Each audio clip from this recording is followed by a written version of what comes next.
ராஷ்மிகா மந்தனா மற்றும் விஜய் தேவரகொண்டா இவங்களோட கல்யாணம் குறித்து ராக்ஷித் செட்டி ஒரு சில விஷயங்கள் ஷேர் பண்ணியிருக்காரு அப்படிங்கிற தகவல் தான் சமீபத்தில் கிடைச்சிருக்கு. என்ன நடந்திருக்கு அப்படிங்கிறது தான் இந்த ஒரு வீடியோவில் நம்ம பார்க்க போகிறோம். பிரபல தெலுங்கு திரைப்பட நடிகர் மற்றும் நடிகையான விஜய் தேவரகொண்டா மற்றும் ராஷ்மிகா இவங்க 2 பேத்துக்குமே இன்னைக்கு உதய்பூரில் மேரேஜ் ஆகியிருக்கு. அண்ட் இவங்களோட மேரேஜ் அப்படிங்கிறது எல்லாராலையுமே மிகப்பெரிய அளவில் எதிர்பார்க்கப்பட்டு இருந்துச்சு.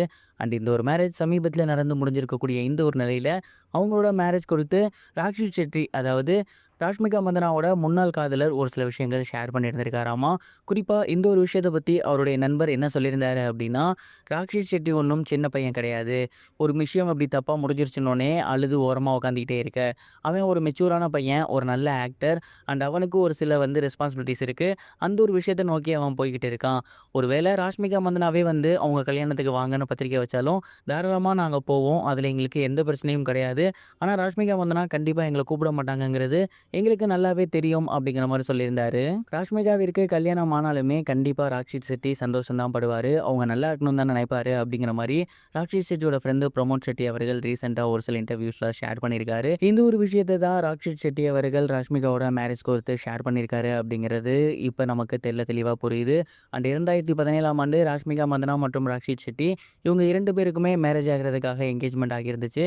பட் ஒரு சில தனிப்பட்ட காரணங்களால் ராஷ்மிகா மந்தனாவும் சரி, ராக்ஷித் செட்டியும் சரி அந்த ஒரு கல்யாணத்தை கால் ஆஃப் பண்ணியிருந்தாங்க. அதை தொடர்ந்து அதுக்கப்புறம் தெலுங்கு இண்டஸ்ட்ரி போயிருந்த ராஷ்மிகா மந்தனா விஜய் தேவரகொண்டா அவர்களோட நிறைய படங்கள் நடித்து நல்ல நட்பில் இருந்து அது காதலாக மாறி இன்றைக்கி கல்யாணம் நடந்து முடிஞ்சிருக்கு. அந்த ஒரு கல்யாணத்தில் ஏகப்பட்ட சிறப்பான அம்சங்கள் நடந்திருக்கு அப்படிங்கிறது தெரிய வந்திருக்கு. இப்போ வரைக்கும் அவங்க சொன்னது போலவே ஒரு ஃபோட்டோஸ் கூட லீக் ஆகலை. ஸோ இதனாலேயே அவங்க கல்யாணம் எந்த அளவுக்கு ஸ்ட்ரிக்டாகவும் பிரம்மாண்டமாகவும் நடந்திருக்கிறத புரிஞ்சிக்க முடியுது. ஃபோட்டோஸ் அண்ட் வீடியோஸ் வெளியாகினாலுமே அங்கே போயிருக்க நிறைய பேர் கல்யாணத்தில் நடந்த நிறைய விஷயங்களை ஷேர் பண்ணி வந்துட்டு இருக்காங்க. அதெல்லாம் என்னென்ன அப்படிங்கிறத அடுத்தடுத்த வீடியோஸில் பார்க்கலாம். இது ஒரு புறம் இருக்க, இன்னொரு புறம் சோசியல் மீடியா ஃபுல்லாகவே மிகப்பெரிய ஒரு டாக்ஸாக போய்கிட்டு இருந்தது. ரஜினி சார் மற்றும் கமல் சார் இவங்க 2 பேரும் சேர்ந்து நடிக்கக்கூடிய படம் தான். நெல்சன் அவர்களோட இயக்கத்தில் அனிருத் அவர்களோட இசையில் கமலஹாசன் மற்றும் ரஜினிகாந்த் சார் இவங்க 2 பேரோட ரீயூனியன் படம் ப்ரோமோ சமீபத்தில் ரிலீஸ் ஆகியிருந்துச்சு. இதில் இருந்த கேர்ள்ஸ் எல்லாமே ஏஐ அப்படிங்கிற ஒரு டாக் சோசியல் மீடியாவில் ரொம்பவே ட்ரெண்டிங்காக போணுச்சு.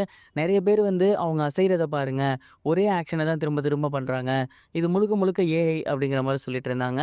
அண்ட் இன்னும் ஒரு சிலர் இந்த ப்ரோமோ ரியலாக எடுக்கப்பட்டது தான் அப்படிங்கிற மாதிரி சொல்லிட்டு இருந்தாங்க. அண்ட் இந்த ஒரு விஷயம் ரொம்ப ட்ரெண்டிங்காக போகவே நெல்சன் அவர்களே அந்த ஒரு டாக்குக்கு ஃபுல் ஸ்டாப் வச்சிருக்காரு அப்படின்னு தான் சொல்லணும். அதாவது செட்டில் ப்ரோமோ அப்போ எடுக்கப்பட்ட ஒரு சில பிக்சர்ஸை ரீசெண்டாக ஷேர் பண்ணியிருக்காரு. அண்ட் அதில் அந்த ஒரு கேர்ள்ஸ் எல்லாமே நிற்கிற நல்லாவே தெரியுது. ஸோ இதன் மூலயமா அந்த ஒரு ப்ரோமோவில் வந்த கேர்ள்ஸ் எல்லாமே ஏஐ கிடையாது, ரியல் கேர்ள்ஸ் தான் அப்படிங்கிறது தெரிய வந்திருக்கு. அண்ட் இந்த ஒரு விஷயம் இப்போ சோசியல் மீடியாவில் ரொம்பவே வைரலாக போய்கிட்டு இருக்குது.